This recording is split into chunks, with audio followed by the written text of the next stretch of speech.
Alors, tout d'abord, bienvenue à cette conférence. J'ai accepté le challenge de Jeff d'expliquer comment TED est en train de changer le monde. Alors, un petit disclaimer quand même, je ne parle pas au nom de TED, je ne suis pas le porte-parole officiel de TED, je ne travaille pas chez TED. Par contre, j'ai une certaine expérience de TED qui fait que on peut dire que j'ai une certaine expérience qui me permet de parler du modèle TED. Alors, j'ai organisé TEDx Alsace, qui est le premier TEDx en dehors de Paris, en France, en région, c'est le premier. Et deuxièmement, j'ai eu la chance d'assister cette année et suivre en fait TED en Californie. Et le thème de cette année, c'était Rediscover the Wonder. Voilà. Bon.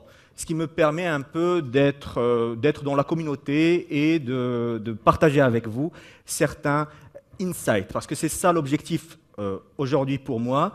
Certes, nous allons parler de TED, nous allons aussi, je vais répondre à cette question et à ce challenge, comment TED est en train de changer le monde, mais entre nous, entrepreneurs, ainsi de suite, quelque part, on s'en fout.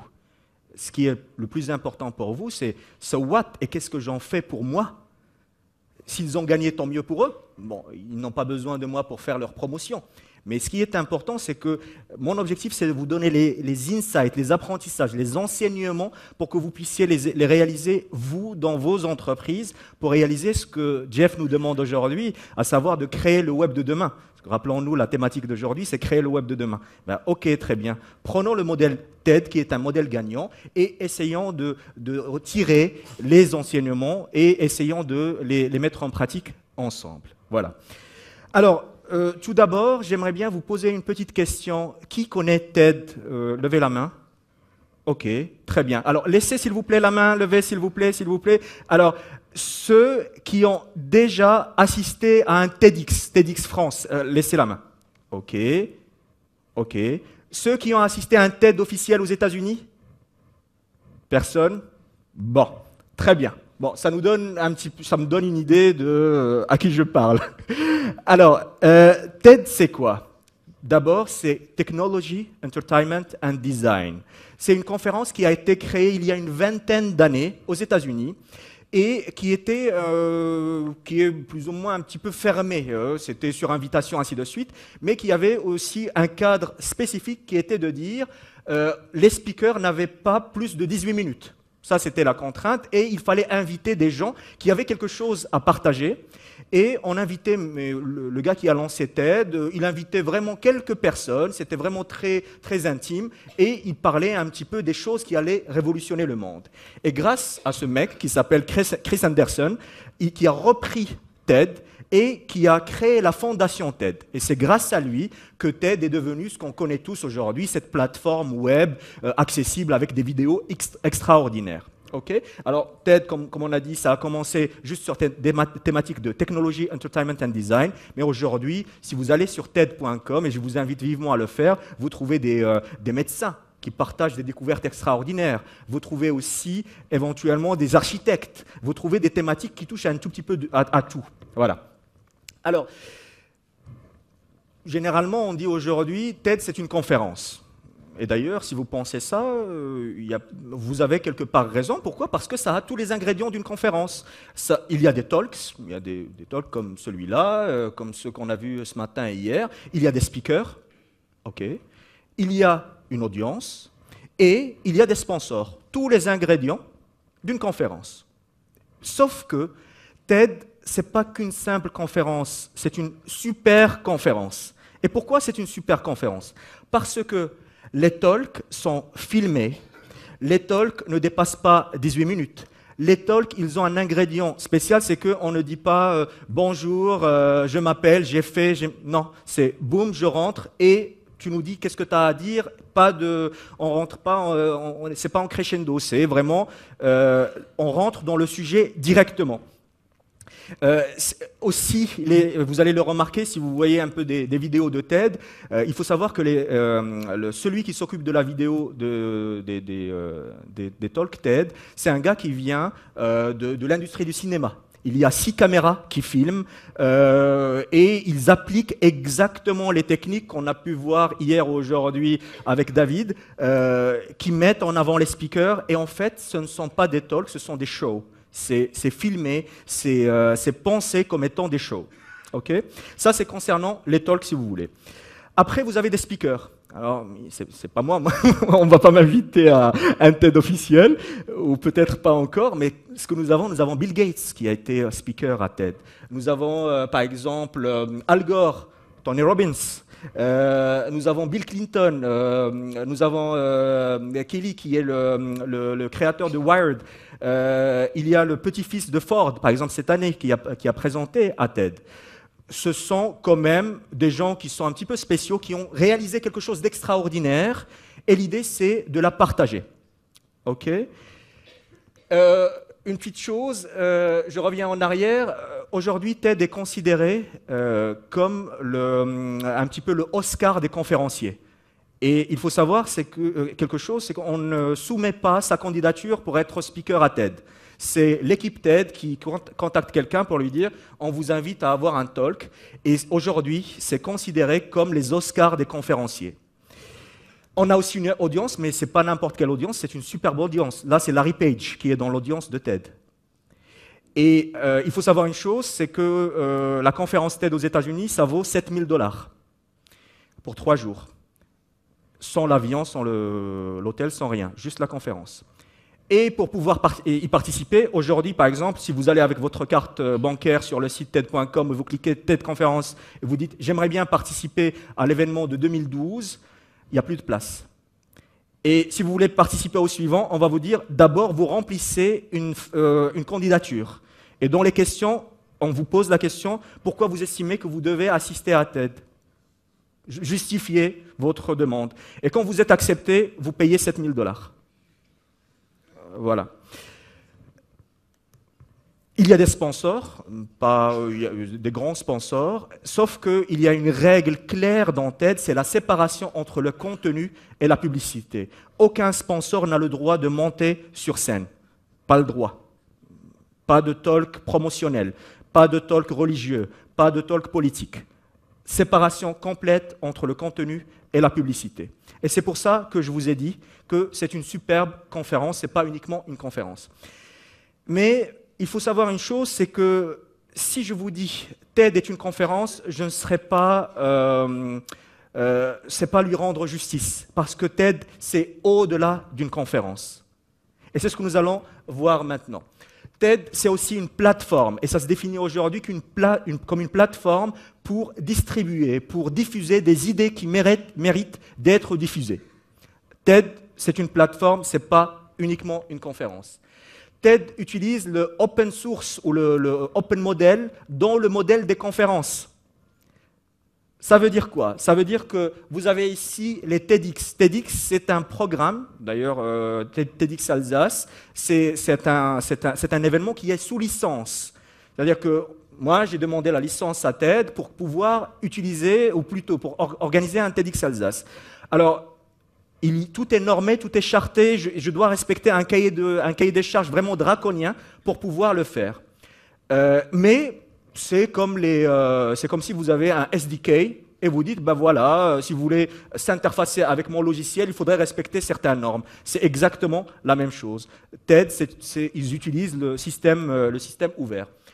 Alors, ils ont aussi quelque chose d'extraordinaire, c'est qu'ils ont TED Open Translation Project qui permet à des traducteurs, mais volontaires, de traduire les talks à une trentaine de langues.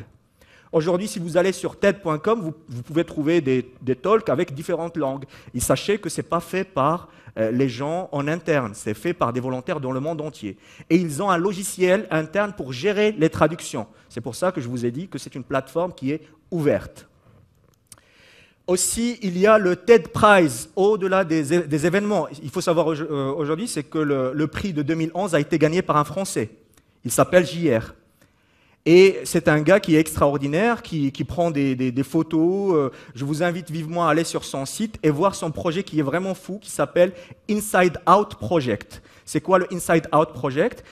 Alors, il a reçu de l'argent pour faire le truc que je vais vous dire maintenant, c'est que vous pouvez aller sur le site, vous uploadez votre photo et vous recevez la photo imprimée en grand, mais vous vous engagez à la coller quelque part dans la ville, qu'elle soit visible. L'idée, c'est inside, c'est sortir des visages humains de l'intérieur vers l'extérieur.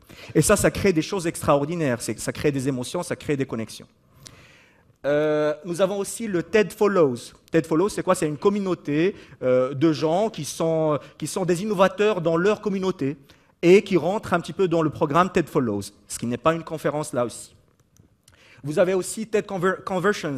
TED Conversions, c'est quoi? C'est un espace, un forum de discussion entre des gens qui veulent partager des idées, ainsi de suite. Vous avez aussi TED Community, c'est un petit peu le Facebook de TED, où chacun a un profil et chacun peut par exemple laisser des commentaires sur des vidéos et on gagne des points. Et les membres de la communauté, ils ont aussi un score comme les scores que vous connaissez dans les médias sociaux. Et il y a aussi TED Open TV Project, qui est le fait de permettre à des chaînes télé de récupérer les vidéos de TED et les diffuser. Ça aussi, c'est au-delà de la conférence.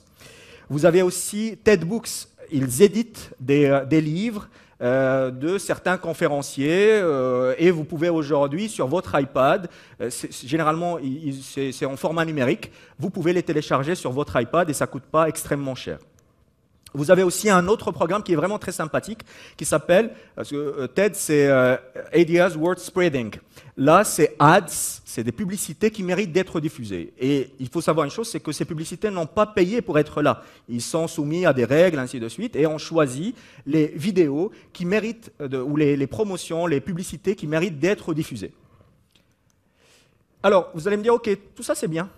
Et moi dans cette histoire. Alors, si vous voulez un peu suivre ce mouvement, rentrer dans ce mouvement, la chose, je dirais, la plus basique, c'est de visualiser des vidéos TED. Bon, ça, c'est n'importe qui peut le faire. Ce que vous pouvez aussi faire un tout petit peu plus, si vous avez un blog, ce que vous pouvez faire, c'est faire un petit peu de la curation des vidéos. Les vidéos, par exemple, elles ont une thématique précise. Vous pouvez les contextualiser par rapport à votre communauté. Ce matin, j'ai discuté avec quelqu'un, je pense qu'il est dans la salle, qui me dit moi, j'ai un blog sur tout ce qui est conferencing, conférence, et sur le body language. En discutant avec lui, l'idée, c'est éventuellement de prendre des vidéos TED, mais de les analyser dans l'angle discours corporel. Comment les speakers se tiennent sur scène, ainsi de suite. Parce qu'ils sont préparés pour ça. Voilà. Vous pouvez aussi assister à un TEDx. Normalement, il y a TEDx Paris, il y a des TEDx aujourd'hui un tout petit peu partout en France, TEDx Alsace le 3 décembre aussi. Ce qu'il faut savoir aussi, c'est que vous pouvez vous-même organiser un TEDx. En allant sur le site de TED, vous pouvez demander votre licence, et ainsi de suite, et vous pouvez avoir la licence, mais en respectant certaines règles, pour pouvoir organiser vous-même votre TEDx. Et le summum, si vous avez la possibilité de le faire, c'est réellement d'assister à une conférence TED en Californie. Moi, en retournant de la Californie, j'ai fait une petite vidéo que vous pouvez après trouver sur Internet, où j'explique pourquoi il faut assister à TED. Moi, je le considère comme un investissement et pas comme une dépense. Pourquoi ? Parce que, au-delà des vidéos, parce que les vidéos, vous pouvez les trouver, mais à une très bonne qualité. Parfois, la qualité de la vidéo est supérieure au fait d'être présent dans l'événement. Pourquoi ? Parce qu'on peut voir le speaker de différents angles, ainsi de suite. Mais ce qui est vraiment génial, c'est que vous avez une connexion avec des gens qui sont vraiment spéciaux. Des gens qui arrivent à valoriser un événement, à payer 7 000 $, à se déplacer, à bloquer une semaine de leur temps. C'est des gens qui sont spéciaux, qui ont quelque chose. Et cette connexion avec des gens comme ça vaut beaucoup plus que l'investissement que vous pouvez avoir dans une conférence TED. Alors, j'aimerais bien aussi vous parler de TEDx Alsace le 3 décembre. C'est le samedi 3 décembre à Mulhouse. Alors, la thématique cette année, c'est From Idea to Momentum. C'est d'une idée à une dynamique. Il faut savoir qu'en Alsace, on a choisi, depuis l'année dernière, parce que TEDx Alsace, c'est dans sa 2e édition, on a choisi uniquement la thématique entrepreneuriale. On ne s'intéresse pas à l'architecture, et s'il y a un architecte, ben on l'appelle pour avoir un talk, mais dans le cadre entrepreneurial. Ce qui nous intéresse toujours, ça c'est notre ligne rouge, c'est uniquement l'entreprise, l'entrepreneuriat, l'innovation. Et cette année, c'est d'une idée à une dynamique. Et on aura 4 temps forts où on va parler de l'idée, on va parler de l'entrepreneur, on va parler de l'entreprise et on va parler de l'accélérateur technologique qui est la technologie que vous utilisez. Avec quelques speakers intéressants et que nous allons voir. Sachez que pour le Web2 Connect, vous avez un petit code spécial pour vous, ça c'est pour un petit cadeau pour Jeff. W2C Loves You vous permet d'avoir 10 € de réduction. Sachez qu'on n'est pas à 7 000 $, mais aujourd'hui on est à 70 €. Et vous avez quelques idées de speakers ici. Et vous pouvez le demander à Jeff, il est déjà en préparation pour le TED. L'idée, c'est qu'on travaille avec les speakers pour qu'ils puissent vraiment faire le talk de leur vie. Voilà. Là, vous avez par exemple Franck Tapiro, j'imagine que vous le connaissez. Il y a Fadila, il y a Francine Leka, qui est la présidente de le mécénat du cœur. C'est une association qui fait venir des jeunes, des enfants du monde entier pour se faire opérer. Et elle va nous présenter un tout petit peu son processus entrepreneurial, comment elle est passée d'un chirurgien cardiologue à quelqu'un qui va lancer une association, qui va aller chercher de l'argent pour aider des enfants. Tout ce qui nous intéresse chez toutes ces personnes-là, c'est le parcours entrepreneurial. Leur projet, leurs produits, leur entreprise, ce n'est pas ça qui nous intéresse. Ce qui nous intéresse, c'est comment ils ont fait, qu'est-ce qui les a poussés à... C'est ce genre d'idées qu'on essaie de capturer et de partager avec l'audience. Alors, je vous ai promis au début des insights ou des apprentissages ou des enseignements pour vous. Qu'est-ce que vous pouvez, vous, de cette expérience qu'on a vue, qu'est-ce que vous pouvez faire pour créer disons, le web de demain? Alors, premier insight, c'est l'hybridation. Ça veut dire quoi l'hybridation? Ça veut dire qu'il faut mixer le réel et le virtuel. Ne pensez pas à une expérience où on a, par exemple, un événement comme ça, c'est in real life, et après, on coupe tout et on passe sur Internet. L'idée, c'est d'avoir une expérience qui est hybride. Le fait d'avoir partagé des vidéos gratuitement sur le web de très bonne qualité a fait que TED est passé de 4 000 $ à 6 000 $, puis à 7 000 $ parce qu'ils ont toujours un nombre de places limité, c'est 2 000 places, il n'y a pas plus. C'est la demande qui a augmenté parce qu'il y a plus de personnes qui ont connu le concept et qui voulaient participer à l'événement. L'hybridation, ça c'est un insight qui est très important. Nous, entrepreneurs un petit peu dans le web, on pense que ah oui, le in real life c'est pas bon, c'est plus on va aller sur Skype, Facebook, Twitter et tous ces outils-là. Oui, ça c'est bien, mais l'idée c'est d'augmenter l'expérience avec le réel, un mix réel et virtuel. Deuxièmement, ce sont les rencontres. C'est bien beau d'avoir du contenu, c'est bien beau d'avoir la meilleure application du monde, mais permettez aux gens de connecter. Il faut savoir une chose, c'est que, comme je vous ai dit, ce qui a de la valeur, c'est le fait de rencontrer d'autres personnes qui sont intéressantes. Alors, vous allez me dire, ok, je ferai demain un événement, un flash mob ou un after work, sauf que ça ne marche pas. Il y a des gens qui ont essayé juste d'avoir des événements où il y a juste des rencontres. Ça ne marche pas. Il faut du contenu. Un contenu qui va jouer le rôle de filtre, qui va emmener dans l'événement uniquement des gens qui sont intéressés par la thématique. Et après, il faut permettre des rencontres. Par exemple, ce qui est pratiqué ici, il est très bien, le fait d'avoir des pauses qui sont assez lentes pour pouvoir avoir des connexions entre les personnes. Les rencontres dans la vie réelle, ça c'est quelque chose d'important. Ce qui fait que si vous avez une application, pensez à l'aspect social. Ok, même si elle rend un service à l'utilisateur, dites-vous comment je peux l'augmenter en rajoutant l'aspect social, en permettant aux gens de connecter entre eux. Ok ? Il y a aussi quelque chose de très important, le fait d'avoir une bonne intention dès le départ.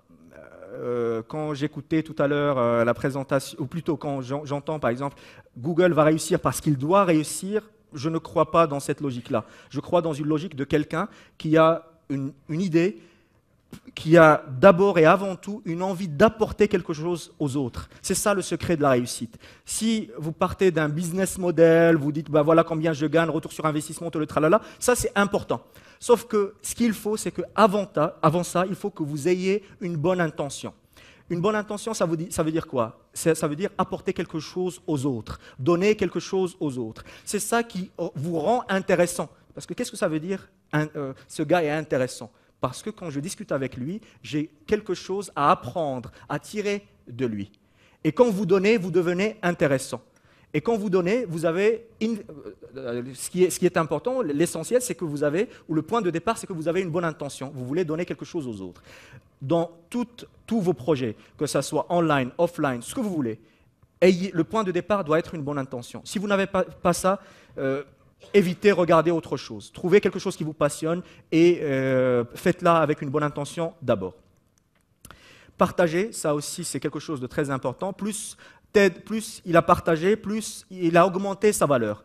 Et ça, c'est quelque chose qu'on connaît très bien dans l'univers du numérique. Pourquoi? Parce que le coût du partage, ce n'est pas comme dans la vraie vie. Moi, j'ai cette bouteille. Si quelqu'un me dit « Est-ce que tu peux me donner un petit peu d'eau ?» Si je partage, je ne l'ai plus. Dans le monde réel, dans le monde physique, le fait de partager quelque chose fait qu'on n'a plus la propriété de la chose. Dans le monde numérique, c'est différent. Le fait de partager une vidéo d'une conférence, ça ne prend pas de la valeur de la copie principale ou du master. Au contraire, plus elle est partagée, plus ça prend de la valeur. Ça, c'est quelque chose de très important. Et ça touche par exemple au freemium. Le fait de, vous avez une application, très bien, pensez à une partie qui est gratuite où vous allez partager quelque chose. Ça ne doit pas forcément être votre application, ça pourrait être du contenu que vous allez partager gratuitement et ce qui est payant, c'est votre application. Mais trouvez quelque chose de gratuit à partager et qui a de la valeur, bien sûr, pour votre audience. Aussi, quelque chose de très important dans toutes vos initiatives, pensez expérience. Alors, ça, c'est quelque chose que j'entends chaque fois dans des conférences ou dans des formations. Pensez expérience. OK, mais so what? Et alors, c'est quoi l'expérience? Qu'est-ce que ça veut dire une expérience? Une expérience, c'est quoi? C'est le fait que quand quelqu'un utilise votre produit, il a une émotion. C'est l'émotion générée en utilisant votre produit. Ça, c'est la définition d'une expérience. OK? Votre produit doit avoir une certaine personnalité qui génère de l'émotion. Pensez par exemple à Dropbox ou d'autres applications, ou Mailchimp par exemple. Il vous dit « Hi, how are you doing today ?» On a le sentiment qu'il y a quelqu'un qui nous parle. Ne pensez pas vos produits en étant juste fonctionnels. Pensez à générer de l'émotion chez vos utilisateurs. Ça pourrait être un petit message, ça pourrait être ne serait-ce que le code qui s'appelle W2C loves you. C'est un petit clin d'œil, mais pensez toujours à générer de l'émotion chez votre utilisateur. Ça permet d'augmenter l'expérience. Et soyez une plateforme. Ça veut dire quoi aujourd'hui? Je pense que certains parmi vous, ils ont lu déjà le livre de Jeff Jeffress qui s'appelle What Will Google Do? Et son principal message, c'est de dire « soyez une plateforme ». Mais qu'est-ce que ça veut dire, soyez une plateforme? Soyez une plateforme veut dire soyez ouvert. Permettez à des gens d'utiliser vos services et vous soyez compatible avec d'autres services. Moi, quand j'entends Michael qui dit écoutez, même si vous êtes un concurrent, venez parce qu'on a quelque chose à vous apporter. Le fait d'être fermé, ça veut dire que tu me prends en totalité, mais je ne suis pas compatible avec les autres. L'idée d'être ouvert, c'est quoi? C'est de s'interfacer avec d'autres services et de pouvoir aussi être utilisé, appelé par d'autres services. Et c'est là on trouve les APIs, les SDK, tout le tralala, ça c'est quelque chose que vous gérez très bien. Mais l'idée de base, c'est que soyez ouvert. Et en étant ouvert, vous êtes une plateforme. OK? Alors, maintenant, j'ai envie de respecter ma promesse, de vous dire, voilà, donne-nous la recette pour changer le monde et de créer le web de demain. Alors, voilà la recette. Je ne suis pas Madame Soleil. Je ne sais pas. Je ne sais pas comment créer ce web de demain. Sauf que ce que je sais, c'est ça. C'est écoutez vos clients. Je vais vous donner un processus. Le processus, très basique, mais il faut le connaître quelque part. Écoutez vos clients, ça c'est la clé de tout. Deuxièmement, faites confiance. Ça aussi, c'est très important. Faites confiance à vos utilisateurs. Partagez. Ça vous donne aussi de la crédibilité, ça vous donne aussi de la visibilité, ça vous donne la possibilité d'échanger avec les gens. Et acceptez les modèles ouverts et freemium. Ça, c'est une tendance de fond. Tous les services de demain vont avoir cette logique-là. Ayez-la aussi dans vos entreprises, que ce soit du online ou du offline, ou les deux, on s'en fout, mais embrassez le modèle ouvert et le modèle freemium. Et continuez chaque jour, à la fin de la journée, dites-vous, est-ce que j'ai apporté quelque chose à mon client? Est-ce que je peux faire ce que je fais mieux? C'est uniquement ça, la recette. Moi, je n'ai jamais rencontré, j'ai eu la chance de rencontrer pas mal de personnes ici, aux États-Unis, et ainsi de suite. Il n'y a personne qui a une visibilité sur l'avenir ou sur le web de demain, ainsi de suite. On a des idées, bien sûr, parce qu'il y a des tendances. J'ai rencontré aussi des PDG qui nous disent, ou qui me disent, on a une visibilité de 10 jours. 10 jours, hein, c'est des gens qui sont bien positionnés avec des moyens sur leur chiffre d'affaires, ainsi de suite. Parce qu'on ne sait pas comment ce monde, avec ce qui se prépare en termes de crise, la Grèce, blablabla, et tout ça, on ne sait pas comment le monde va évoluer. Mais ce qu'on sait, c'est que si vous avez cette clé-là de dire « j'écoute mes clients », parce que c'est les gens qui vont me donner leur argent, qui vont me faire confiance et me donner leur argent, si je les écoute, si je leur fais confiance en partageant avec eux ce que je souhaite faire, ainsi de suite, si je suis ouvert et je permets à d'autres personnes de s'interfacer avec moi, si j'ai un modèle qui est freemium, et si je continue chaque jour à me demander la question « comment je peux apporter de la valeur à mes clients », sachez que vous êtes un constructeur du monde de demain. Voilà. Je me présente, je m'appelle Salah. J'ai un site qui s'appelle salahbenzakour.com, ça c'est mon blog. Sur Twitter, Salah Benzakour. Je suis le fondateur de Media Heroes, qui est un logiciel qui permet d'aider des entrepreneurs qui ont un blog de créer des articles plus facilement. J'ai aussi une société, une agence de conseil en formation en marketing qui s'appelle Puissance E. Et je vous invite vivement à venir chez TEDx Alsace. Merci. Merci.